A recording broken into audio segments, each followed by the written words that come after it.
Hey everyone, and welcome to Top Think. Today we're going to learn about the 10 rules of dating. Now, let's begin. Number 1, the 90-minute rule. So how long should you spend on a first date? Should you waste away the hours talking about everything under the sun? Or should you cut your date short before the conversation gets too personal? According to relationship experts, the ideal first date is 90 minutes long. An hour and a half is more than enough time to get to know someone. You can see their personality and you can enjoy their company.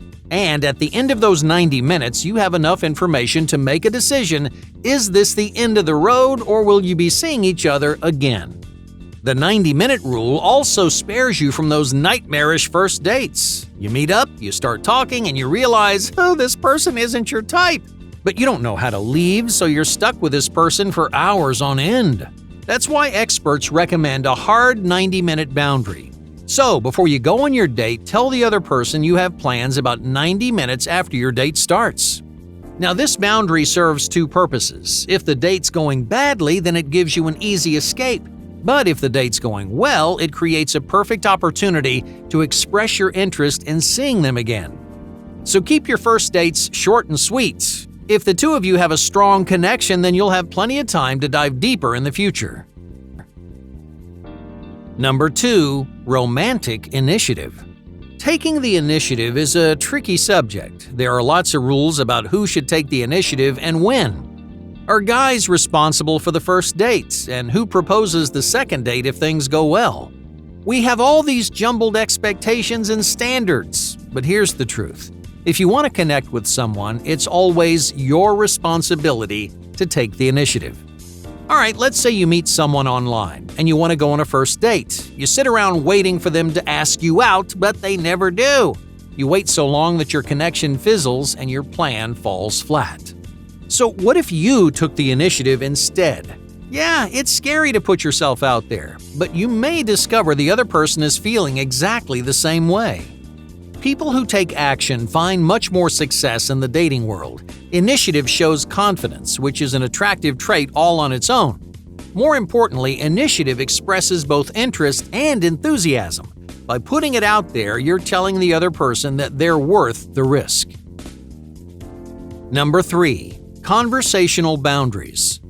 Imagine you just made a romantic connection. It's very early in the relationship, but you're imagining what the future might look like. You see all this potential in your new connection, and you want to speed up the process. You want to get to know them faster, and you want them to get to know you, so you start spilling all kinds of private details about your life. In the dating world, this is called oversharing. When you're dating someone new, there are some subjects you should talk about and some you should always avoid. Surface-level subjects like jobs, hobbies, likes, and dislikes are all fair game. These subjects keep the conversation light, lively, and fun, but if you start telling painful stories from your past, you run the risk of scaring them away. Your first date isn't the time or the place to spill your darkest secrets. Over time, if you two have a strong enough connection, those awkward conversations will happen naturally. Number 4, the first date taboo.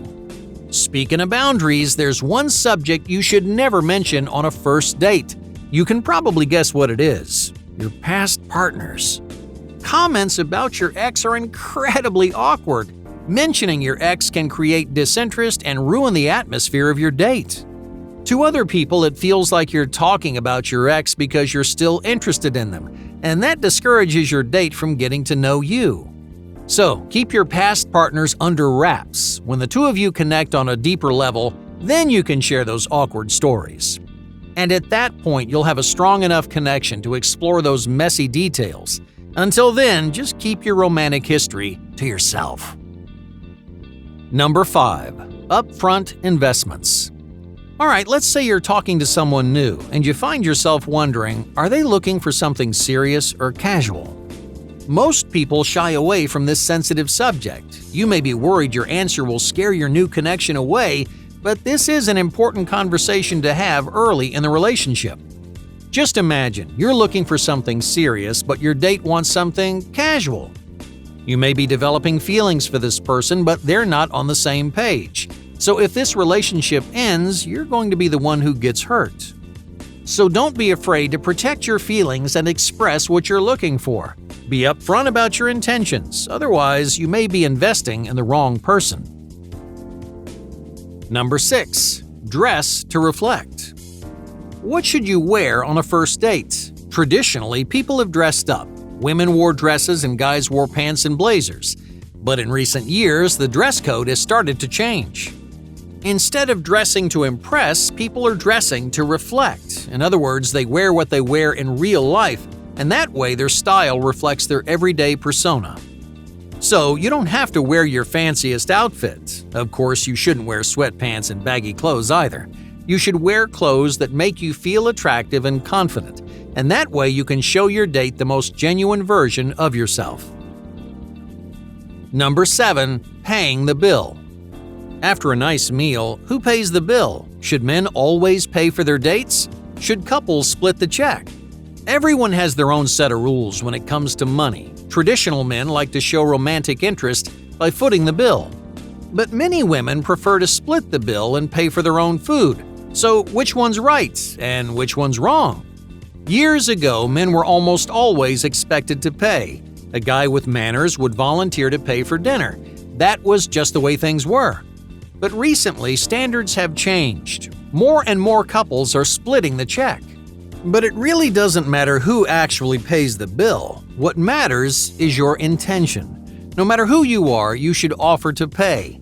Your offer shows respect for the other person's time and money. They may turn you down, they may volunteer to pay for dinner themselves, but you should always make an effort to pay your share. Because if you don't, there's a good chance your partner will notice. You should never assume your date's going to pay for everything.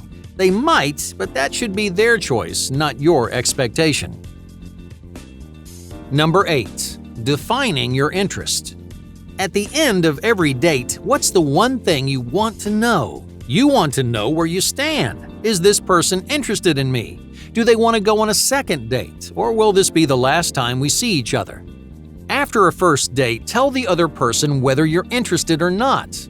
You don't have to say, "I like you" or "let's be a couple," but you should say something like, "I had a great time. Let's do this again."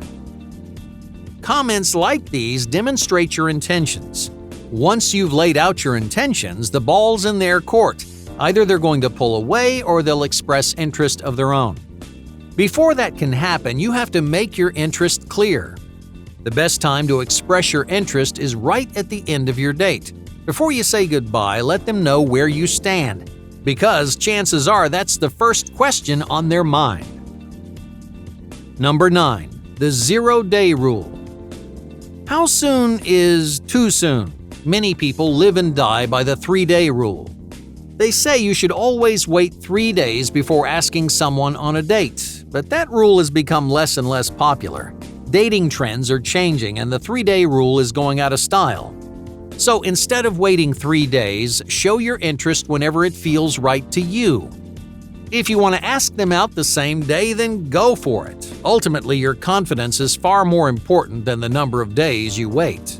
There's one more big reason to skip that 3-day waiting period. In the early stages, many people talk to several partners at the same time. You may have made a connection with them, but you don't know who else they're talking to. With the availability of dating apps, there are plenty of other options available. So if you wait too long, your crush may move on to someone else. So ditch the 3-day rule and start using the 0-day rule. If you like someone, you don't have to wait, just summon the courage and go for it. Number 10. Individual flexibility. We've covered a lot of dating rules, but there's one rule that stands above the rest. No matter what rules you follow, you should always be yourself, because that's the most important thing in any new relationship. The other person wants to see you for who you are. They want a clear picture of your values, your mannerisms, and your priorities. So if you're a traditional person, then be traditional. If you're quirky and make your own rules, then don't be afraid to let your personality shine. The rules of the dating world should never suffocate your personality. Don't worry about whether you're doing the right things at the right times. Instead, focus on being yourself, because that's what the other person wants to see most. Hey, thank you for watching Top Think, and be sure to subscribe because more incredible content is on the way.